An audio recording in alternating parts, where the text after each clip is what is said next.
এই নিম পাতাকে দেখুন, ওর কিন্তু অনেকগুলো গুণ আছে। অনেক অসুখের নিরাময়ের জন্য এই নিম ঔষধ হিসেবে ব্যবহৃত হয়।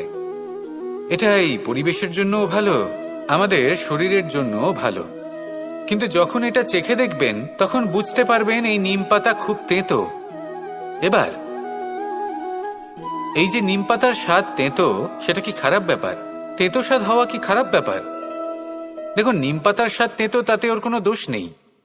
ঠিক সেভাবেই আমের স্বাদ মিষ্টি, তাতে আমের কোনো মাহাত্ম্য নেই। কে নির্ধারণ করে যে কোনটা মিষ্টি আর কোনটা তেতো? জিহ্বা। আমাদের জিহ্বা আমাদের বুঝিয়ে দেয় যে কোনটা মিষ্টি আর কোনটা তেতো, আর আমাদের এই জিহ্বার মিষ্টি পছন্দ। ঠিক সেভাবেই যদি আপনি নিমের মতো হন, আপনার মধ্যে অনেক ভালো গুণ আছে, আপনি জানেন, আপনি সৎকর্ম করতে চান আর করতেই থাকছেন, কিন্তু এমন